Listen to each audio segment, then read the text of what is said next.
Louvado seja o nome do Senhor. Mais uma vez estamos aqui glorificando, exaltando o nome do nosso bom Deus. Que a graça e a paz da parte do nosso Senhor Jesus Cristo esteja com todos os irmãos hoje que prestaram seus ouvidos para escutar um pouco mais da palavra de Deus e aprendermos acerca do seu propósito, acerca também de sua vontade para as nossas vidas. Que Deus abençoe a todos. Obrigado pela presença.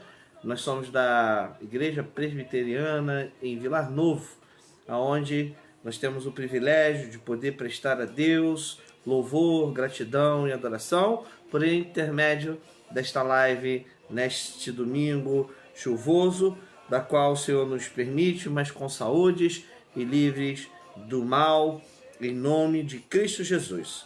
Mas hoje iremos fazer uma reflexão. Essa reflexão ela está contida no Evangelho de João, capítulo 5, dos versos 1 a 9. O Evangelho de João, capítulo 5, dos versos 1 a 9, é uma passagem de ciência de todos nós na verdade, já escutamos dessa passagem. E essa abordagem que iremos fazer hoje é uma abordagem feita sobre um prisma, uma ótica centrada na pessoa de Jesus Cristo, nosso Senhor, como detentor do poder, da glória e majestade. E hoje nós temos aqui a possibilidade de podermos assim sermos testemunhas do amor, da graça e da misericórdia de Cristo na vida deste personagem da qual iremos hoje discorrer pela graça do nosso bom Deus. Tem por título a cura de um paralítico. No Evangelho de João, a última chamada, todos abram suas Bíblias, acompanhem comigo, entre em espírito de oração, para que possamos assim ter a dimensão da vontade de Deus nesta noite para todos nós. Evangelho de João 5, dos versos 1 a 9, assim diz a palavra do nosso bom Deus. Passadas essas coisas, havia uma festa dos judeus e Jesus subiu para Jerusalém. Ora, existe ali junto à porta das ovelhas um tanque chamado em hebraico Betesda, a qual tem 5 pavilhões. Nestes jazia uma multidão de enfermos, cegos, coxos, paralíticos, esperando que se movesse a água, porquanto o anjo descia em certo tempo, agitando-a, e o primeiro que se entrava no tanque, uma vez agitada a água, sarava de qualquer doença que tivesse. Verso 5. Estava ali um homem enfermo, havia 38 anos. Jesus, vendo-o deitado e sabendo que estava assim há muito tempo, perguntou-lhe: queres ser curado? Respondeu-lhe o enfermo: Senhor, não tenho ninguém que me ponha no tanque quando a água é agitada, pois enquanto eu vou, desce outro antes de mim. Então lhe disse Jesus: levanta-te, toma o teu leito e anda.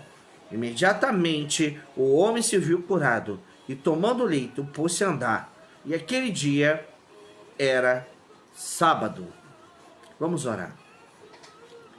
Louvado seja o teu nome, ó Deus. Poderosa é a tua palavra, fiel e verdadeira para os que creem, Senhor. Nós, ó Deus querido, estamos nessa noite sedentos de ouvir uma palavra tua. Sedentos hoje de podermos assim, ó Senhor, sermos abençoados por ti, ó Senhor. Sabemos que temos muitas deficiências e muitas debilidades e queremos ser curados por ti. Estamos, Senhor, nos derramando diante de ti, Senhor, nos humilhando, pois tu és o único digno de toda a honra, toda a glória e todo louvor, Senhor. Deus querido, enche o nosso coração da tua graça e do teu amor soberano. Derrama sobre nós o entendimento para que possamos assim compreender, Senhor, a tua vontade sobre as nossas vidas. Abençoa, Senhor, nós, o teu povo. Estende a tua mão de misericórdia sobre nós, Senhor. Trata, cura, consola, conserva o nosso coração, Senhor, resoluto, com a certeza, ó Deus, que tu és o Deus que cura ainda hoje, Senhor. Tu és o Deus, Senhor, fiel. Tu és o Deus que nós cremos, Senhor. Tu és o nosso Deus. É no nome de Jesus que eu lhe peço Em nome do Pai, do Filho e do Espírito Santo. Amém, Senhor. Na escolha dessa passagem, em meu coração ardia em refletir acerca de uma população, acerca de um grupo de pessoas, hoje na contemporaneidade, que tem, de certa forma, os seus direitos garantidos por lei. Os deficientes, as mulheres, os idosos, os desvalidos. Existe o Estatuto do Deficiente, onde observa também os seus direitos de serem assistidos e ter o tratamento, e outras sociedades, e outros órgãos do governo, e outros órgãos particulares que dão assistência direta às pessoas que têm deficiências, sejam elas pessoas que têm deficiências visuais, auditivas, limitações físicas, como a paraplegia, a monoplegia, tetraplegia e outras patologias que envolvem um indivíduo que há uma impossibilidade, uma deficiência de locomoção, uma deficiência de ter as suas capacidades cognitivas alteradas de certa maneira. Imaginem só, na contemporaneidade ainda existe determinado preconceito, onde deficientes visuais, muitas das vezes, são limitados e poucos conseguem alcançar os níveis das altas esferas sociais e intelectuais, ou somente talvez atinjam se forem muito acima da média, ou se tiverem pessoas, familiares, que lhes deem para eles o suporte, para que possa sim ter êxito social e ter uma projeção no aspecto mundial, em termos da sua popularidade, em termos da sua importância enquanto cidadão. Cito a vocês o grande tenor italiano Andrea Bocelli, que com sua cegueira consegue assim cantar maravilhosamente e ser até referência na música erudita. Outros que nós podemos citar na contemporaneidade. Imagine vocês, há 2000 anos atrás, onde ter uma deficiência era sinônimo de maldição. Era sinônimo de que a pessoa ela estaria pagando um pecado muito grave, ou sinal de si que ela teria cometido por si própria, ou dos seus descendentes, como seus pais, seus avós, ou de algum familiar. O coxo era a pessoa que tinha sua limitação total, das suas pernas andavam-se muitas das vezes arrastadas, com a deficiência congênita de nascimento. Outros também poderiam adquirir essa deficiência por intermédio das guerras ou por intermédio de algum tipo de doença, como a pólio, ou como outras doenças que podem atingir a condição fetal e a pessoa nascer com essa deficiência. O fato é que quando a pessoa nascia com defeito, ela era colocada à margem da sociedade. E nesse período, nós estamos tratando de um personagem da qual ele possuía uma deficiência, uma deformidade que o limitava para que ele tivesse a locomoção plena. Ele dependia de outras pessoas que o carregassem para o transferir de um lado para o outro. Voltando ao aspecto histórico, quando a pessoa tinha lepra, ou hoje nós conhecemos como hanseníase, ela era retirada do meio social e geralmente essas pessoas eram direcionadas para lugares fora da cidade para que as pessoas não tocassem e porventura tivessem dentro desse contágio e pudessem adquirir a doença que hoje nós conhecemos como hanseníase. Imagine, nascer deficiente era símbolo de maldição. Nascer deficiente era símbolo de rejeição. Nascer deficiente era símbolo de ser olhado como uma pessoa inferior, uma pessoa de segunda classe, uma pessoa que não teria as mesmas condições de uma pessoa comum, de uma pessoa normal. Se já era difícil, naquele tempo, ter uma vida digna em uma localidade onde eram vassalos de Roma, pessoas que ao trabalhar ou ter uma vida normal tinha determinada dificuldade de ter um ofício, de ter uma condição se ele não tivesse um seio familiar bem estruturado. E nos dias de hoje? Nos dias de hoje, como que nós observamos esse tipo de coisas? Os deficientes hoje, as empresas devem dar, se eu não me engano, são 30% das vagas para possuidores, portadores de deficiência física, para que essas pessoas tenham a oportunidade de compor o grupo de trabalho e que essas pessoas sejam incluídas. Na escola hoje, a inclusão das pessoas que têm TDAH ou têm algum transtorno psicológico ou alguma animosidade ou alguma diferença no seu aspecto comportamental em vida na sociedade, onde socialmente elas devem ser inseridas para que elas tenham uma vida de relações com os outros indivíduos. Mas naquele período não existiam leis, não existia também essa consciência de inclusão, e sim de total exclusão, porque essas pessoas elas tinham dentro de si a indignidade de somente ser elas, por serem possuidoras de determinado defeito, de determinado, segundo a observância do povo da época, o flagelo que as assolava. Os deficientes no passado, em algumas culturas, e as dos judeus eram vistos como pessoas desgraçadas que estavam pagando pelo pecado de si ou de seus ancestrais. No Brasil, nós temos conhecimento da cultura indígena, a antropologia estuda, se debruça em cima disso. Os índios, quando nasce um componente de sua tribo aleijado, eles tinham a prática de exterminar essa pessoa, de matá-lo, porque ele não poderia gerir-se, ele ter uma autonomia nem para si e nem para contribuir com a tribo. Vamos analisar que o estigma da deficiência é carregada pelo homem por gerações, séculos e séculos atrás. Eles carregavam com eles, além de uma desvantagem física, o estigma de serem marginalizados por serem possuidores de uma deficiência.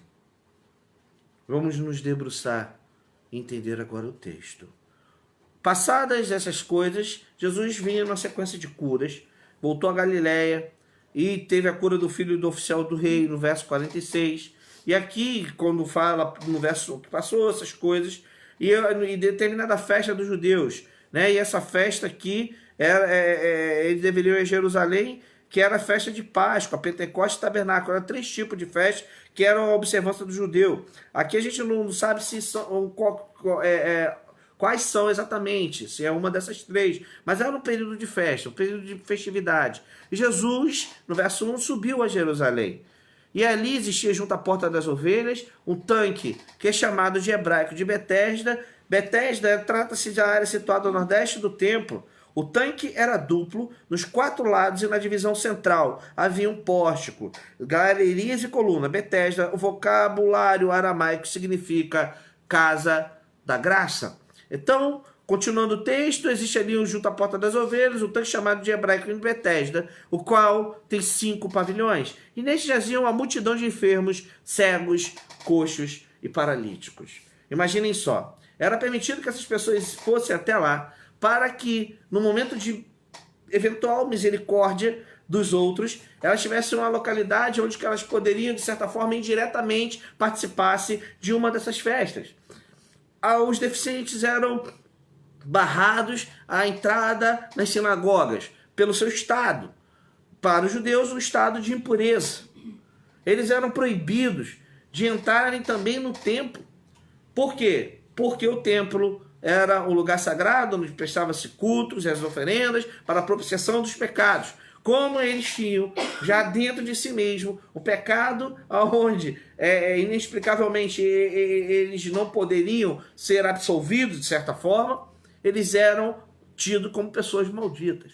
E essas pessoas nem entravam porque estavam impuras, segundo a visão deles.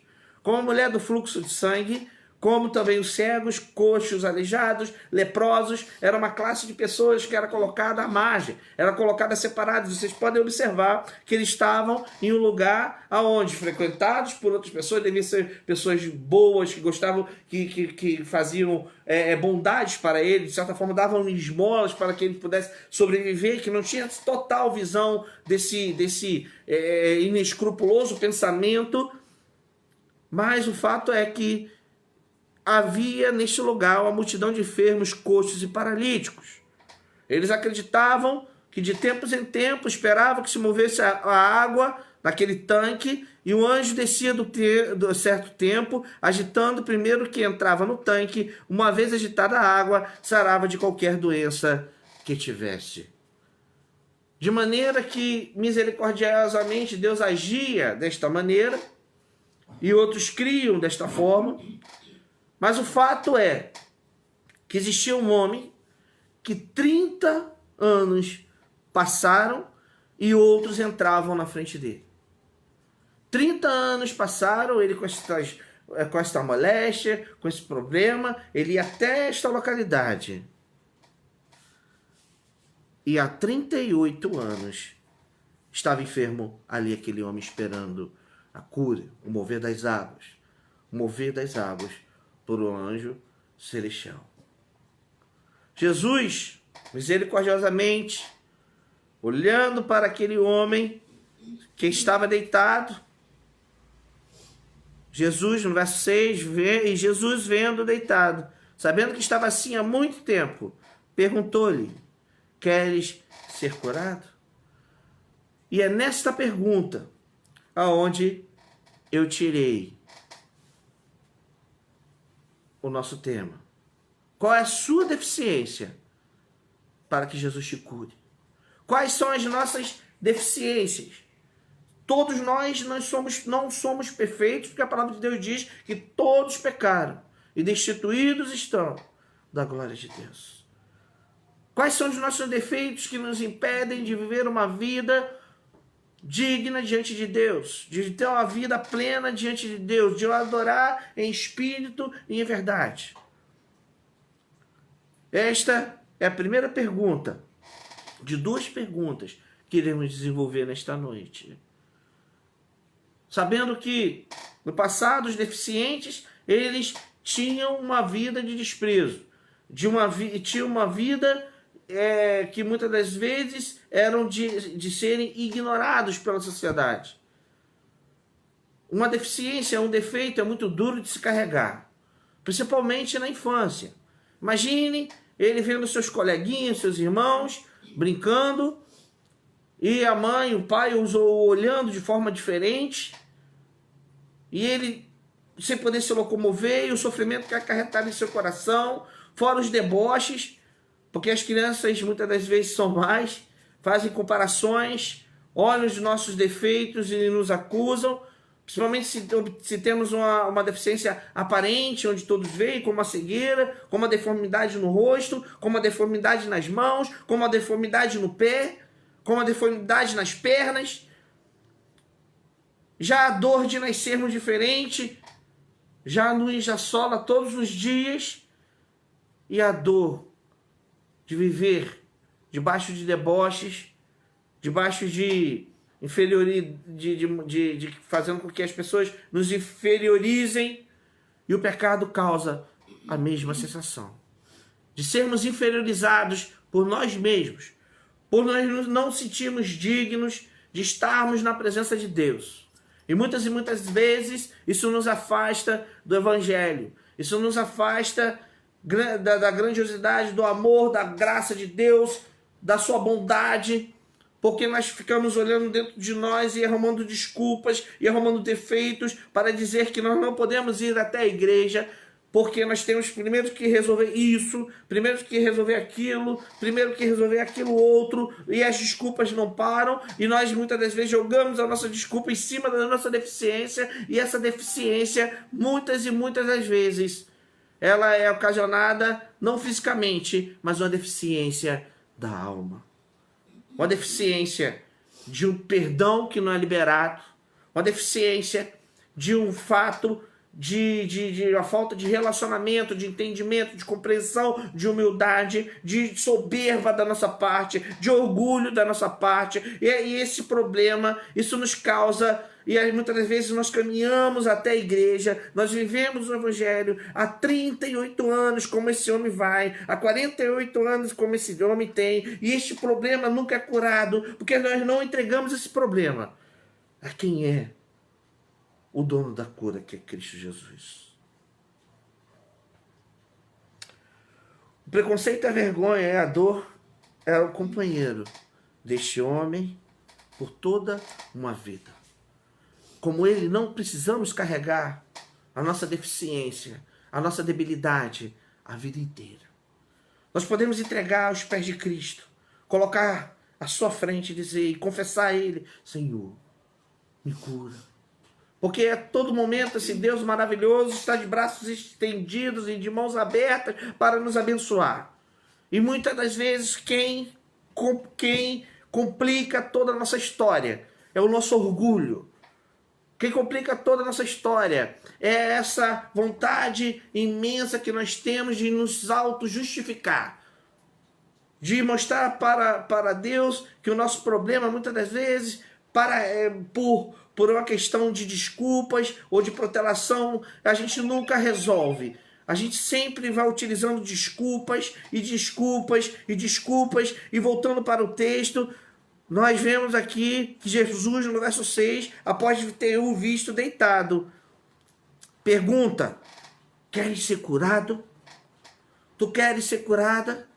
Queres ser curado esta noite? Mas, irmão, de que doença eu tenho? Da doença da alma, das doenças do coração, da falta de fé, da falta de amor, da falta de perdão, da falta de compreensão, da falta de nos colocarmos diante de Deus e confessar a Ele os nossos pecados mais íntimos, da falta de nós podermos assim nos colocarmos, de nos derramarmos aos seus pés e pedir a Ele: Pai, tende misericórdia de mim, me perdoa, pequei contra ti, não sou digno de ser chamado teu filho, mas eu quero que tu me consertes hoje. Hoje eu quero andar com as minhas próprias pernas, eu não quero andar com muletas, eu não quero andar carregado pelos outros, mas eu quero ir diretamente diante de ti com a autonomia própria e dizer que eu te amo, e dizer que eu vivo uma vida contigo a cada dia. No verso 7, o enfermo lhe respondeu. Respondeu-lhe o enfermo: Senhor, não tenho ninguém que me ponha no tanque quando a água é agitada, pois enquanto eu vou, desce outro antes de mim. Preste atenção. Ele via o seu problema maior do que a chance de ser curado. Ele dá uma desculpa primeiro antes de dizer que queria ser curado. Ele primeiramente, ele dá uma desculpa, assim como nós fazemos. Jesus muitas das vezes diz: quer ser curado? Estou com a cura em minhas mãos. E nós damos uma desculpa. Mas Jesus é misericordioso. No verso 8 diz: então disse Jesus: levanta-te, toma o teu leito e anda. Confessa o teu pecado diante de Deus, confessa as debilidades diante de Deus, e Ele dirá para ti: levanta-te, toma a tua cama e anda. Toma a tua cama, tu serás perdoado. A tua vida irá prosseguir. A esfera da tua vida, de uma maneira geral, irá prosseguir. Tu irás continuar. Tu serás curado. Aquele teu filho, aquela tua filha, aquele que tu oras, aquele será liberto. Toma a tua cama e anda. Tu serás curado. Assim diz a palavra do Senhor. O homem, ele primeiramente se lamenta assim como nós nos lamentamos. Às vezes nós nos lamentamos e lamentamos, mas nós não vamos direto ao ponto. Nós temos que ir: Senhor, tu conheces o nosso coração. Tu sabes da minha dependência. Tu sabes o quanto, Senhor, eu sou imperfeito. Tira, Senhor, essa mágoa do meu coração. Eu não consigo mais viver com ela, ó Pai, porque eu sou nova criatura em Ti. As coisas velhas se passaram, eis que tudo se fez novo. Eu não quero carregar dentro do porão da minha alma aquilo que não condiz com a tua vontade, com o teu soberano amor. Limpa, Senhor, o recôndito mais profundo dos meus pensamentos. Purifica-me, Senhor, com teu sangue, Deus querido, carmesim, que purifica o homem de todo pecado. Tende misericórdia, ó Deus. Esse é o diálogo que nós devemos ter com Cristo. Ele, por sua misericórdia, Ele dirá para nós: levanta-te, toma a tua cama, toma o teu leito, toma a tua vida e anda, sai do lugar. Continuando o texto. Então lhe disse Jesus, no verso 8, levanta-te, toma a tua cama e anda.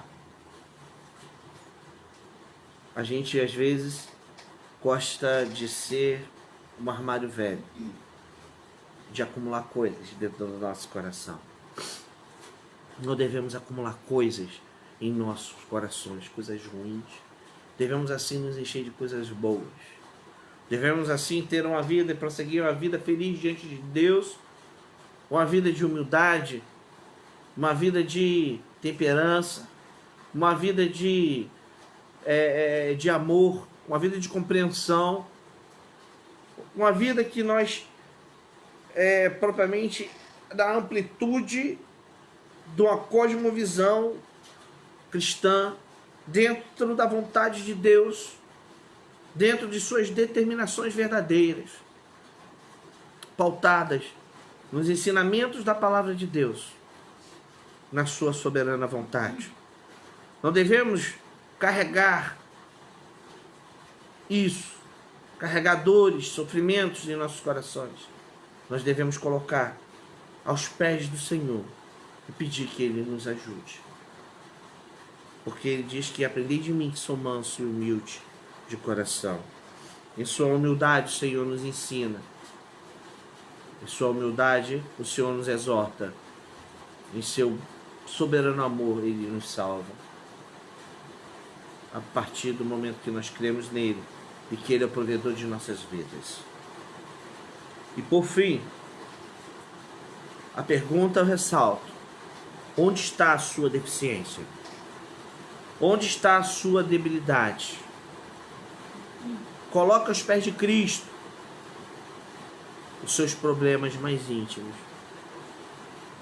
Abra a porta do seu quarto, ajoelhe-se diante de Deus e derrame a sua vida diante dele. Peça-lhe perdão e ele irá perdoar.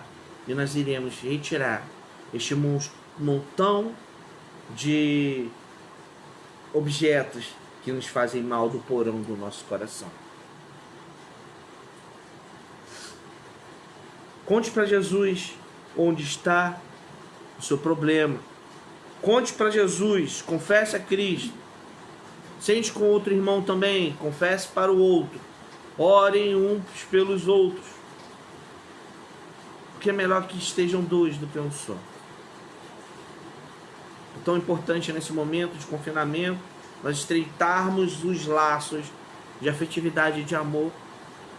Porque Jesus irá se expressar naquilo que você representa para o outro. Seja bênção na vida dos seus, sejam bênção na vida dos outros. Amai ardentemente o teu irmão. Retire do seu coração a falta de perdão, a falta de compreensão, a falta de amor. A deficiência que nós carregamos não é como a do aleijado, não é como o paralítico. Uma deficiência física, uma deficiência que vive à mostra dos outros e nos envergonha. Muitas vezes a hipocrisia de vivemos com os pecados não resolvidos dentro de nós mesmos causa-se uma aparência externa de tudo bem, mas o nosso coração sofre. E ninguém foi feito para sofrer. Fomos feitos para louvar e agradecer o nome de um Deus soberano, perdoador e que se importa com todos. A igreja é um grande hospital de pecadores regenerados. Jesus estava lá. junto aos coxos, às prostitutas, os cobradores de impostos, ensinando qual é a verdade. Os sãos não precisam de médico, e sim os doentes. Que Jesus possa nos tratar, para que nós sejamos os seus enfermeiros, para tratar os outros, para tratar esse mundo doente, esse mundo que perece com a chaga do pecado e da falta de amor.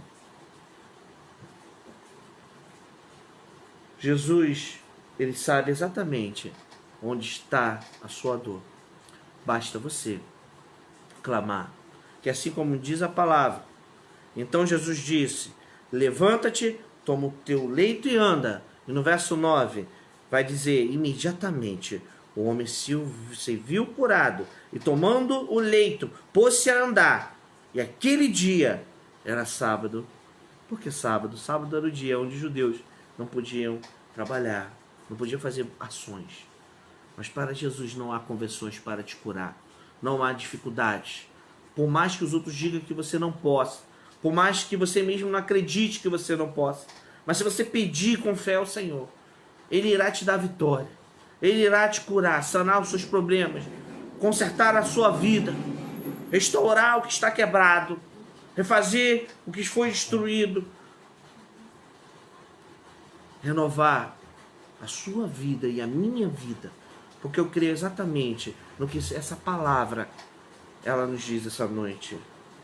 Onde está a sua deficiência, onde está a nossa deficiência, que possamos colocar aos pés da cruz e que Jesus, por sua misericórdia, nos perdoe, nos cure, no nome santo, pelo sacrifício vivo que Ele fez na cruz do Calvário, por amor de todos nós. Deus abençoe a todos. Vamos orar.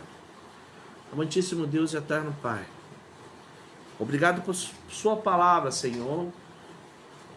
Hoje eu tive o privilégio, Deus, com palavras simples, com palavras que possam atingir os corações de maneira positiva. Tu possas assim nos, ó Deus, dar a graça de nos abençoar esta noite, de nos curar, Senhor, as feridas, as dores, os traumas e os males, ó Pai.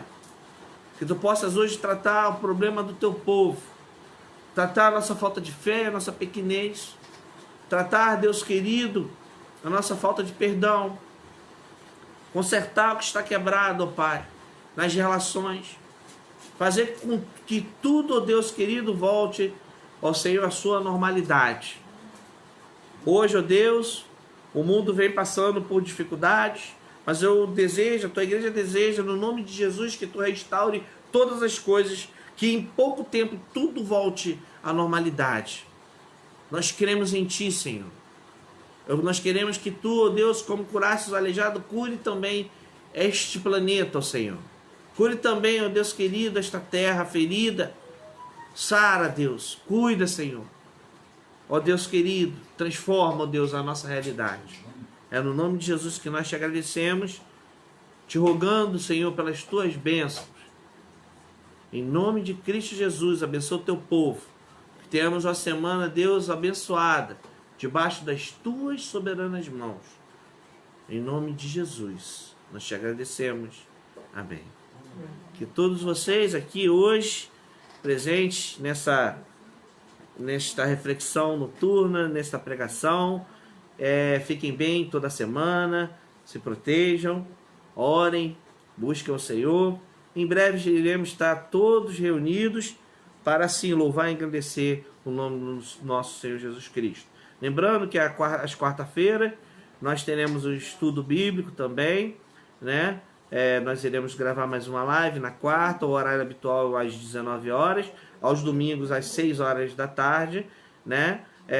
Compartilhem também para que a mensagem seja pregada em outros lugares, em outros canais. Chamem outras pessoas, reúnam-se em casa, né, com seus familiares, para que possamos assim, hoje, propagar o nome do Evangelho da salvação em Cristo Jesus, o nosso Senhor. Fique com Deus e até a próxima.